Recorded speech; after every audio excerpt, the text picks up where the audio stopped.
What is up?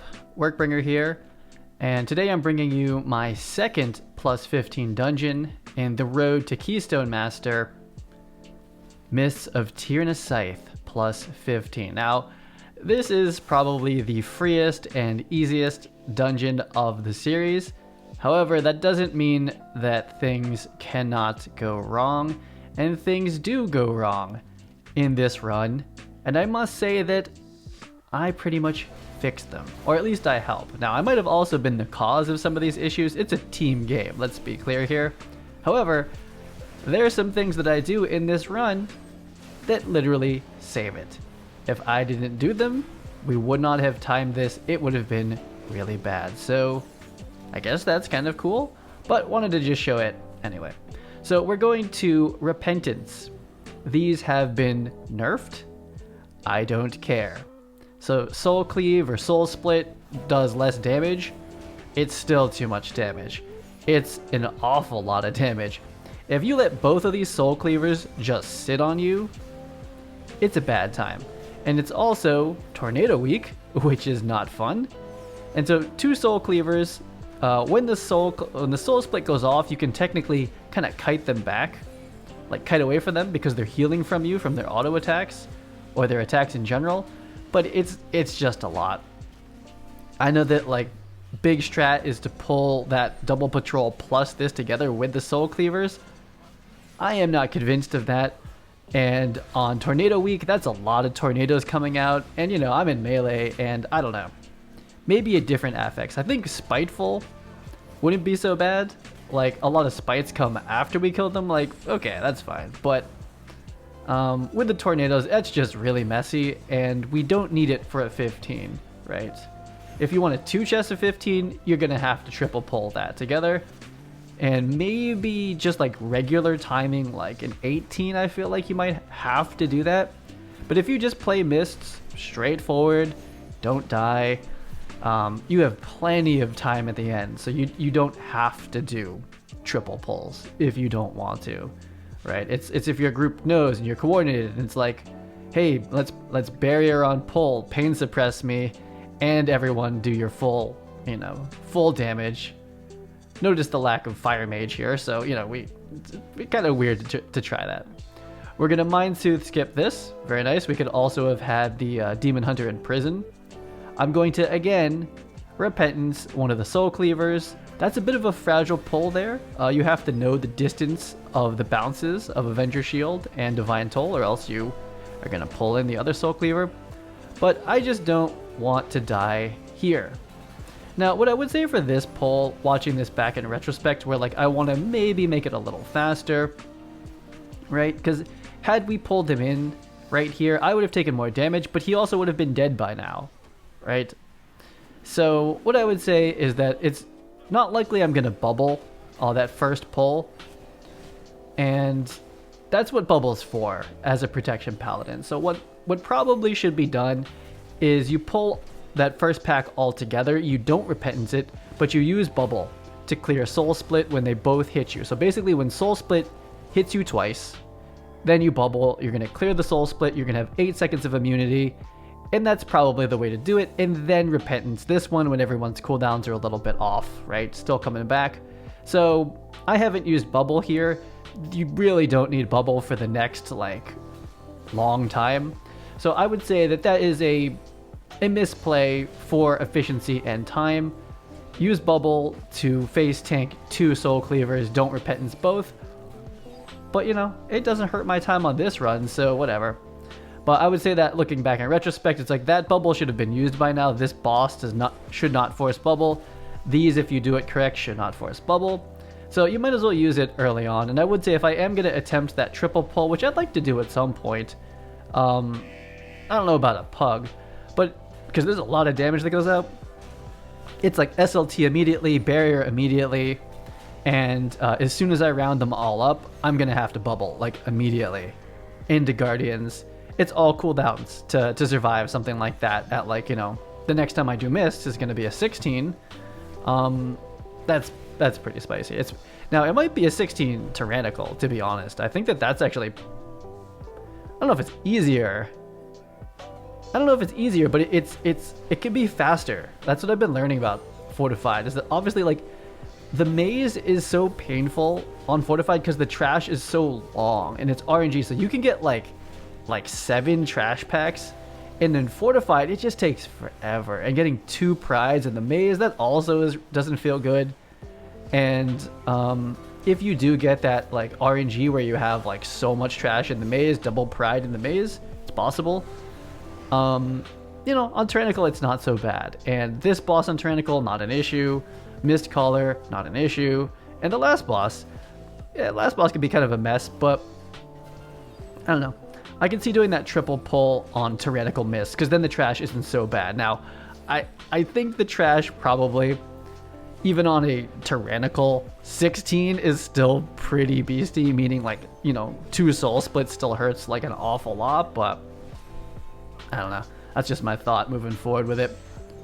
So we have made the tree friendly, and now it's time for DPS. And where's Lust? Lust was so late.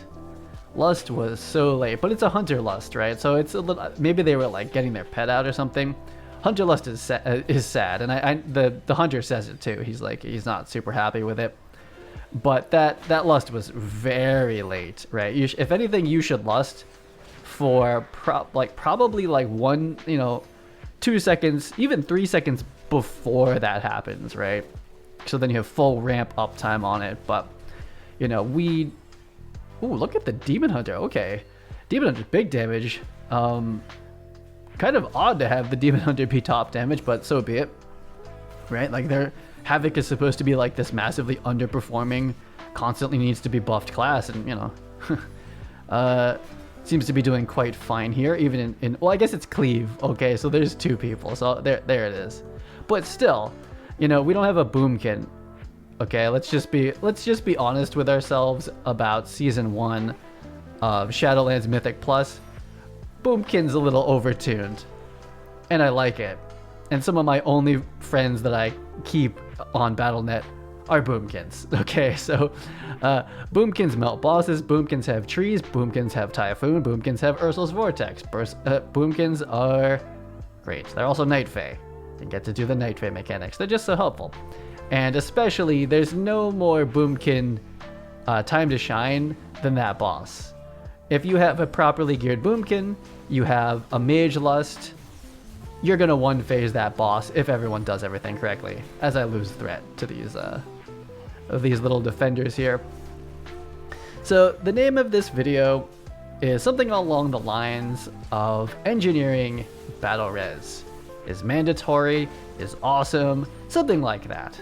I don't know exactly what it is yet, but I just want to put this out there for the Protection Paladins who are following this kind of journey here. This is my journey from Mythic 0 to Keystone Master, which is timing all the plus 15s. This is the second of 8 in the series, kind of the finale.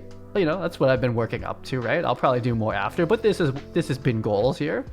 So if you're following, and I know that there's some, right? People message me on different platforms, and you know, happy to talk Prop Pal because I think about it an awful lot. I really do.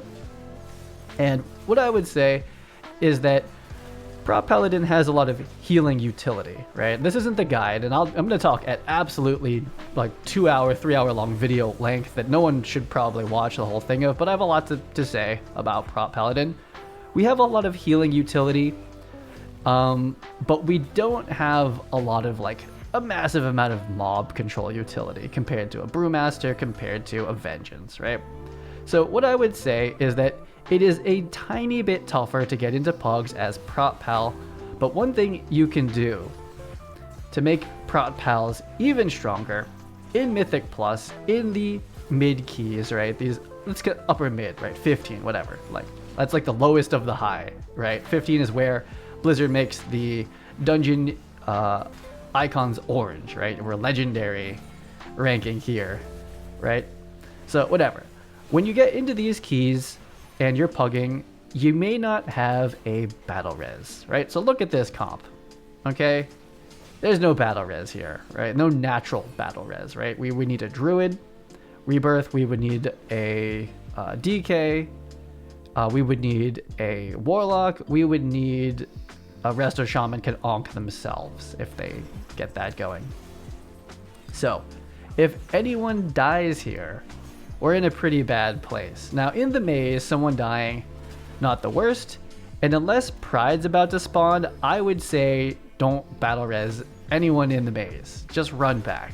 It's not that far, assuming you have a Night Fae in your guild. Or, I'm sorry, in your group. It's almost impossible to not have a Night Fae. Night Fae is like by far the #1 most common DPS covenant, in that Boomkin, Mage, and Hunter are all Night Fae, so you're gonna have a Night Fae. It's almost impossible to not have a Night Fae for Mists. So given that the walk back is not so far, just mount up, walk of shame yourself back over here, no big deal. Where Battle Rez becomes kind of mandatory is when here, if someone died, there's Pride. It's like, okay, get them back up. We need to kill the Pride before it's at 25 stacks, which is wipe. 25 stacks of Pride is pretty wipe, or everyone's blowing every defensive they have, and it's just not worth it on a 15. The big boy Prides, like the 20 Prides I've seen people do, each one of those is a boss, like an absolute boss. This is a mini boss, right? Shouldn't need to blow all the defensives. I would say that one DPS at least needs to blow theirs, and I'll always blow mine as a tank because mine are just like a little bit as I get sniped there. Ouch. It's my fault. Should have moved. But don't blow Battle Rez in the maze. I mean, unless you're like at the very end and it really is super far, it's not usually worth it. Battle Rez is for Mistcaller. Mistcaller. I mean, really on any boss, I would say, because obviously, as you probably know, when you wipe on a boss, full party wipe, you have to kill the entire boss again. That's a dead key. That is a dead key at even maybe like a 10. I'm not even so sure you can recover on a 10. Maybe. But on a 15, if we wipe a boss, it's uber over. Okay? So that's where the Battle Rezes are really for. It's on the last boss of Plaguefall. Someone got slapped by the tentacle. Happens a lot. That's what it's for, right? To save that boss run. And we don't have one. We really don't.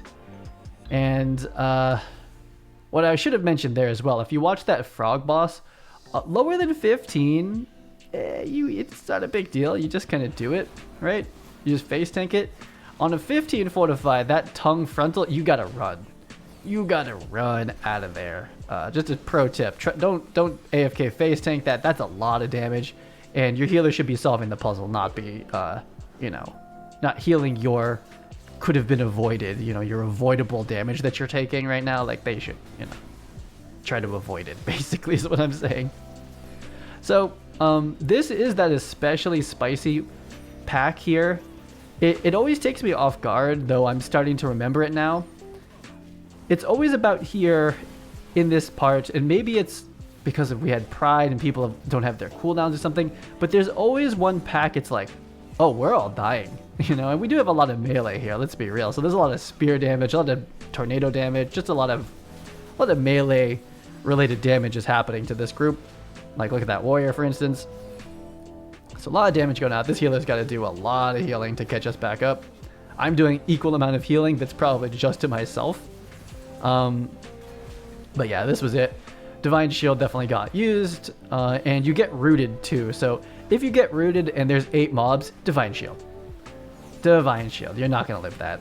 Unless SLT comes out, or even Pain Suppressor Iron Bark, you need a major. And that's that pull. So Mistcaller, engineering Battle Rez. Here it is. This is that moment. Not so sure what's going on with this. Looks like the Demon Hunter's having a chill, and I body pull just as they come in. So it's kind of odd. So let's see what happens here. First dodgeball goes out. Cool. I take no damage to this fight. Pretty good. Freeze tag comes out. Okay. They're somewhat handled. It's kind of okay. Ice trap. Nice. I'm pulling him away. I'm pulling up. Okay, we get a little bit too close over there. We're gonna interrupt. And let's see. We need to solve the puzzle. I think I end up solving the puzzle in this one, right? So it's the one over there. Okay. Someone is dead. It's the Demon Hunter. I didn't even realize that. There's a lot happening. Like I can see that overlap. Dodgeball, plus the Vulpin is out, plus you need to pick the right one. Someone died, and I get it. However, it's pretty painful to finish this boss with someone down. Truly is. I'm not so sure the DPS is going to be there, so I'm going to Divine Steed all the way over here, and we're going to Battle Rez. Luckily, the Vulpin wasn't coming from me. We're going to Battle Rez the Demon Hunter. Right? And so, you're probably used to like, oh, someone's dead, get him up, right? Boomkin, Resto Druid, DK if you're running with an Unholy DK. You know, you're used to that. But in a lot of comps with Prot Pal, you're just, or I guess anything, but I'm just saying it for Prot Pal because as I'm playing, it's really good if you can max engineering, level it up, just buy the materials. And then this is basically an item which you'll see at the very bottom middle of my ElvUI that I will be sharing in the future, very near future. Those are just purchasable battle engineering res things, and you walk up to the person that's dead. You have to be in melee, so you have to sit on top of them literally, and you just use that item, and it'll magically battle res them. Amazing! Like how much? That's so much utility. That's incredible. Now, it's not a ranged one, so you have to go find their body. You could set it up on your Vidu to basically cast it when they're dead. I haven't done that yet, because again, you're in melee anyway, so I end up selecting them and then finding their body, so I don't know. It works out for me, and on my journey to Keystone Master, as I solve the puzzle, or help anyway, at least attempt to help, I battle res a lot of people. I battle res an awful lot of people. And so that's it, illustrated simply in an example, nothing, you know, groundbreaking or like, you know, big brain, you know, MDI plays about an engineering battle res. But that being said, I'm pretty sure every single person on an MDI team has an engineering battle res, because why not, right? On this character, I am engineering and blacksmithing. In my opinion, I'll probably drop blacksmithing, to be honest. I just buy the legendaries. They're really cheap now. Engineering, battle res, mandatory. And then also quality of life, alchemy.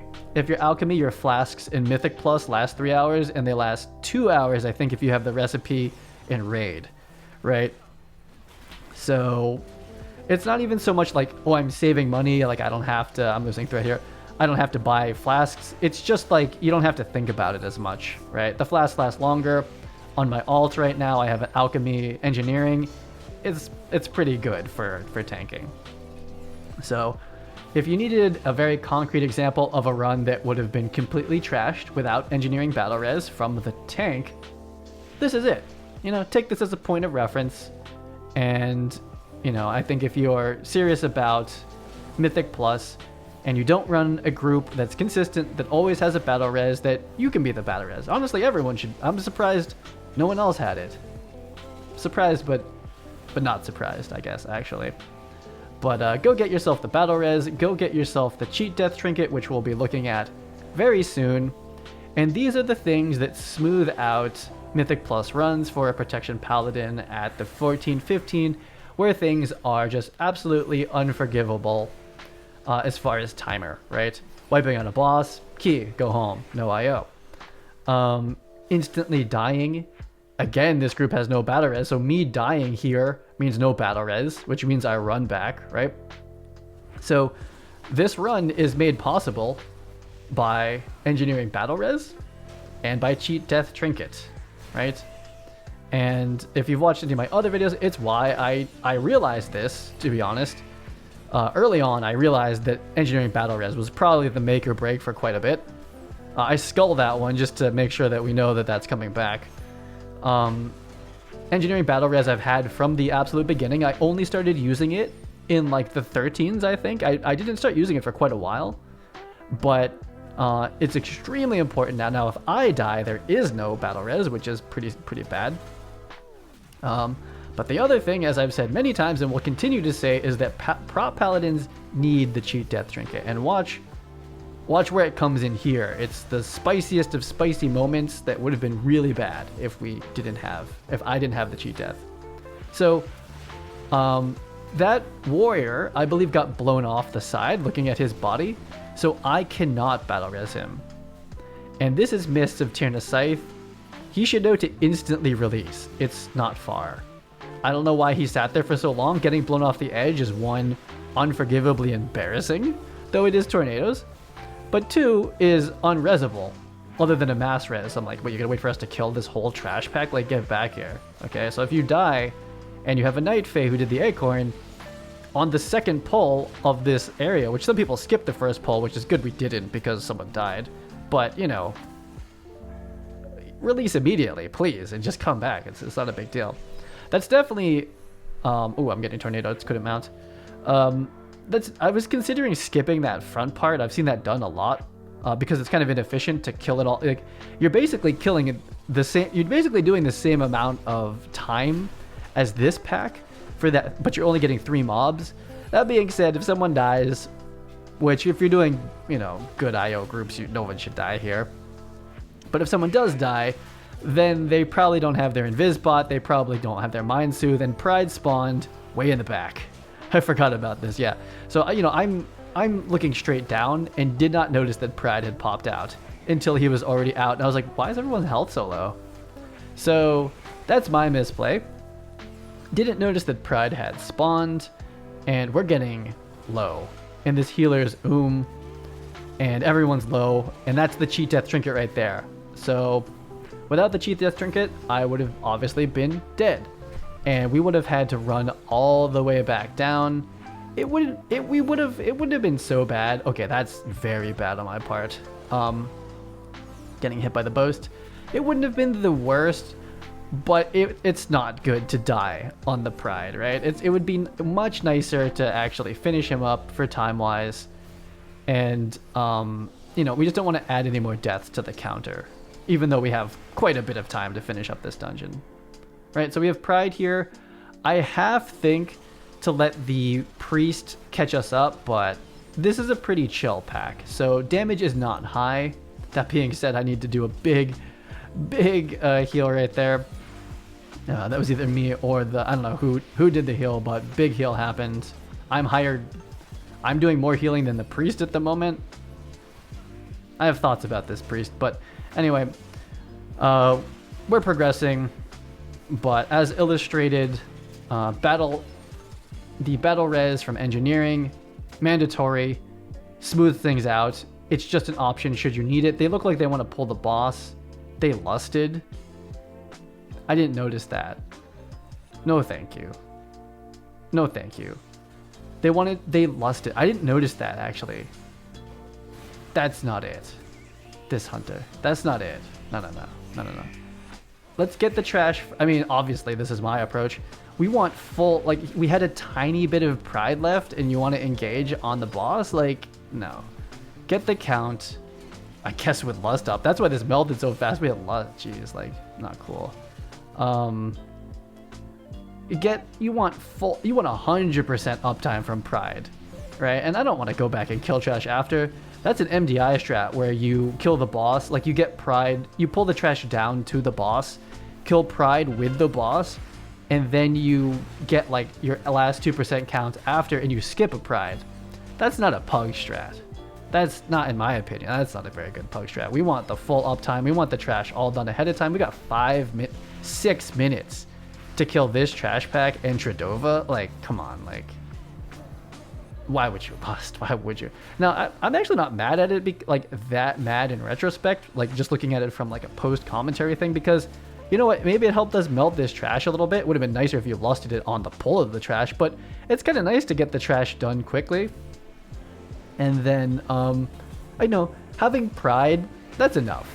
Having Pride is enough to easily handle Tradova on Fortified 15, like not an issue. So, I mean, I could, you know, like if like a Fire Mage, not a Boomkin, but if a Fire Mage used like Combust on those 2 packs, it's like, cool, great, yeah, I get that. You know, let's get these packs done quick, and then we all have Pride to you know, dispense of the last boss. I think that's actually fine. But are pugs doing that? Can you tell me in the are pugs, or is the pug route? Okay, 2 people died. So I'm going to res. This would have probably not been the key, but we're losing uptime on Pride, obviously. And so if they had to run back, we would have engaged this boss with no Pride, which would have been uber sad. So I'm doing a lot of res. I'm doing a lot of resing in this run, and so this is another strength of Prot Paladin. Not that your group should need it, but if your healer does die in a place like this, which is kind of bad, you can do a regular res. And if no one has Battle Rez, you can Battle Rez. So use that as a strength, as the Prot Paladin. Venge Demon Hunter, you're not regular resurrecting anybody. You can Engineering Battle Rez, and you should. As I think as any tank, you should have a Battle Rez. To bear tanks at Rebirth by default, that's pretty OP, I would say. But, you know, take that as a strength. You can resurrect people. If you're doing big IO groups, you should never have to, right? You quote unquote shouldn't have to, but at the same time, you're probably going to res somebody somewhere, right? So luckily as the tank, you know, you can basically make that call. It's like, you know, don't release yet. We're about to finish this pack. I'll resurrect you, right? Or it's like we're mid boss. It's like, okay, I'm battle resing you. And so you kind of want that like raid leader call ability and utility as the tank, in my opinion. It kind of is your call. You kind of understand how much is left at the dungeon, how much time is left. It's very much within your purview. Like it's within your scope as a tank, knowing the pace of everything. Like if a battle res needs to get blown, right? Or if you should release, or if you shouldn't release, right? That's more of a voice comms thing than it is a pug group like this. But again, as we're wrapping up our series on Protection Paladin, 0 to Keystone Master, really, take that as a strength. You have a resurrection, like just normal resurrection. Priest is dead again, my god. You have regular resurrection for someone like this priest who just dies all the time. And you also can get battle res, right? Add battle res to your toolkit. It's gonna make your life and your runs better. And, you know, just let everyone know when you start a group, if it's a new one, I'm like, if the healer dies, I'm gonna resurrect them, right? This is Protection Paladin. That was a very messy plus 15. My previous plus 15, also really messy. But we timed it. So, Road to Keystone Master, episode 2 in the bag. We have Necrotic Wake and we have Mist down. And I will see you on the next video. Have a good one.